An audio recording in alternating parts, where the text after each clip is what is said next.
Hello, I'm Insecure Byte and I will show you how to install Backtrack 5.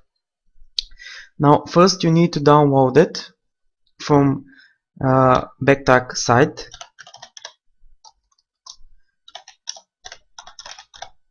By searching in Google, then clicking on downloads, you can choose to register it or download it directly. I would download it directly.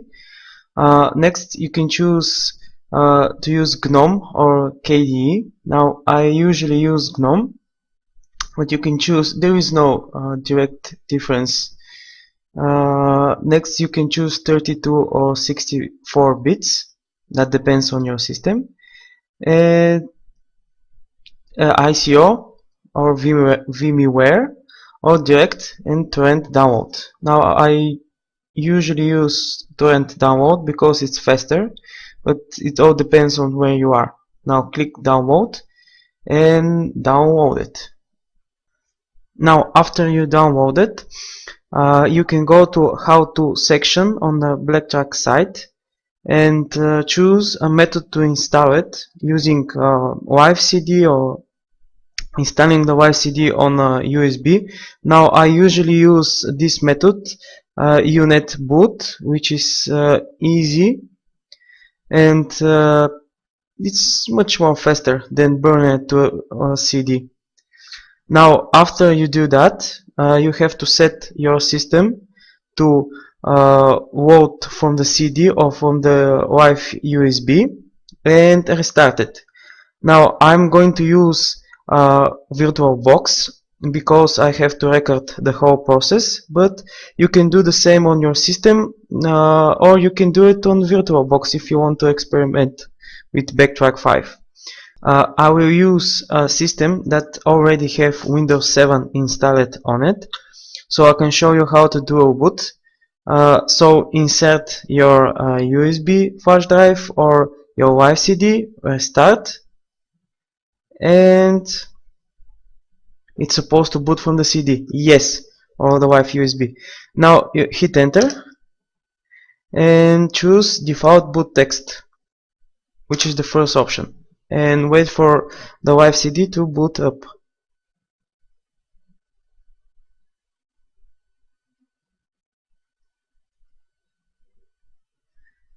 Almost every time is fast. That's one of the good things about Linux. It has very fast booting time. Now keep in mind that this is a live CD, so it may take time. And here is the beginning screen. Now you log in as root, so type start X, enter, and this will load the X graphical server, which is your graphical environment. Now once again I chosen GNOME, but there is no difference if you want to use KDE. It's all on to you.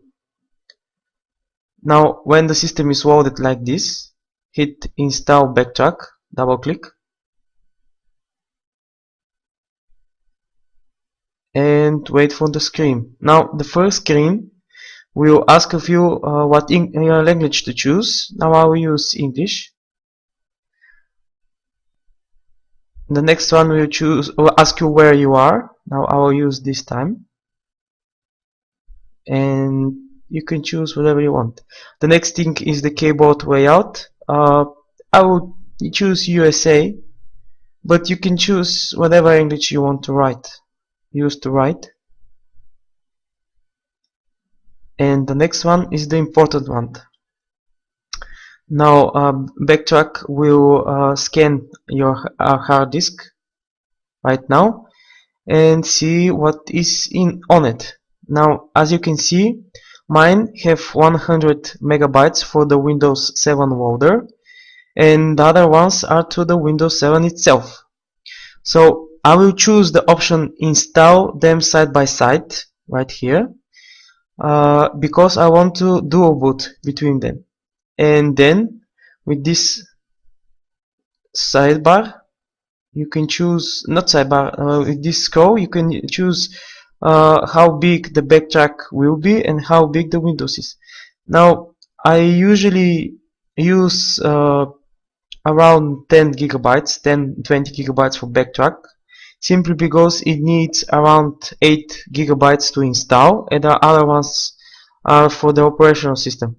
So okay, I will start with 20 gigabytes, and the other 22 will stay from the Windows 7, but you can choose whatever it's useful for you. Hit forward and continue, and now the process of installing has started.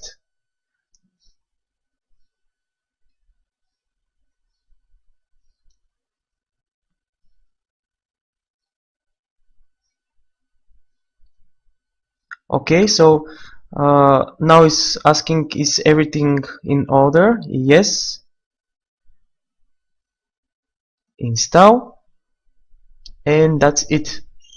I will fast forward this so you don't have to wait to the whole install. Okay, so it's ready. Now it will ask you to continue testing or to restart now. Now I will hit restart now, and the next thing is going to ask me to remove my USB or live CD, and you have to do it yourself. I will remove it from the virtual machine. Hit when you do it, hit enter, and hopefully we will have a new backtrack 5. Yes, now the group loader is asking me to load Ubuntu, which is actually backtrack, or to load my Windows 7 machine that was installed before. Let's see if backtrack is okay.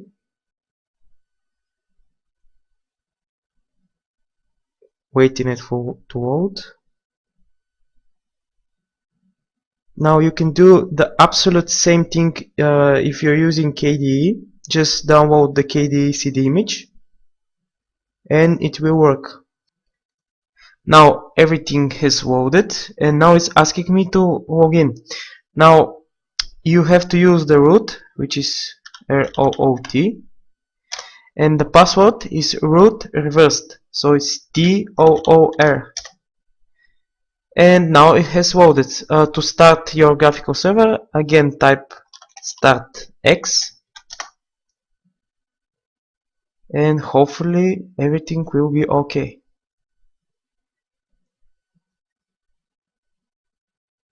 And yes, backtrack has loaded. Now a good idea is to change your default root password, because everybody knows it. So start a terminal and write down pass WD, which is short for password. Now type your new password. Again, type it, and everything is okay. Okay, that's it. So thank you for watching, and don't forget to check my website insecurebyte.com for more interesting video. Bye.